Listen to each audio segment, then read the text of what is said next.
how to answer really difficult questions during a presentation.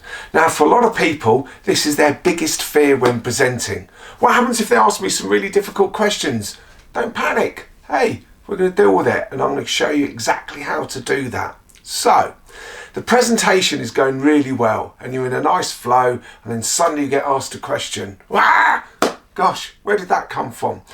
Now, I'm going to, as I said, show you exactly how to deal with this with 3 really important techniques and tips. But before you start any presentation, please plan for the Q&A. And you should plan for your Q&A as well as you do your presentation. So in planning for your presentation, who is likely to turn up and ask you difficult questions? What questions do they normally like to ask? Plan for it, yeah? Do your due diligence, as I always call it, and think about, okay, what are they likely to ask me? Now you've got a choice. You can either try and answer these potential questions with the content of your presentation, or you may like to get them to ask you a question so you can demonstrate your brilliant knowledge, skills and expertise in dealing with it. So yes, we do need to know our stuff. And from my experience of doing a lot of presentation programs and coaching sessions with a lot of people know a lot more than they actually realise. You know, what is the likelihood if you've been asked a question that you just really don't know the answer to? Well, I don't think it's going to happen. I really don't. And we should go in there prepared, we've thought about it. We don't get caught out like they do on Dragon's Den, where the dragons say, look, you know, you've got £14,000 worth of turnover, but yeah, you valued your business at £500,000. Please can you explain? Otherwise, I'm out. And I'd be out as well on those figures, and they can't answer the question because they haven't thought about it. They haven't thought about what they're going to get asked and what the dragons would want, yeah, and they therefore haven't prepared. So, here's 3 really good techniques when dealing with a challenging question. David, please, can you tell me how you're going to deliver by this deadline you have been given? How would I deal with that? I'd say, okay, so how will I deliver by the deadline that I've been given? I'm just going to repeat the question.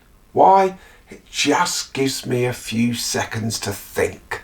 And sometimes that's all I need. And that's sometimes all you'll need. Yeah. So if you get asked a difficult question or a question, just repeat it. Just also sometimes if it's a long question, you may want to make sure that you fully understand the question and answer it. No bluffing, no politician answers. So tip number 1, repeat the question, give you a few seconds to think. Tip number 2, David, where will you get the specialist skills needed for this project? Tough question, yeah? And sometimes I might not be the best person in the room to answer this question. So if you think that's going to be the case, I might have a colleague called Lorraine, for example, that is much better positioned to answer the question. So I would then say, well, thank you for that. And Lorraine actually is here today just to cover some of those areas. And then Lorraine can answer it. Yeah. So you're always in control. So it doesn't always have to be you with all the knowledge, skills and wisdom. Yeah. Use your colleagues. But let, in this case, Lorraine know that you're going to do this. Don't just throw it upon them. They might not be very happy with you otherwise. So that's the second tip. Make sure there's someone else in the room that can help you out. So the third tip is this one. David, can we talk about last year's budgets that were off by 10%? Now, this may be a question that you don't really want to have to deal with in front of everybody else.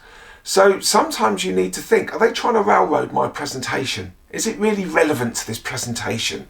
So stand up for yourself and say, is that important for everybody else? Or should we take this offline? Or should we discuss this later? So put that out to the group. And if it's not of interest, say to the person, hey, let's meet up afterwards. Or let's meet up at 2 o'clock this afternoon to deal with it.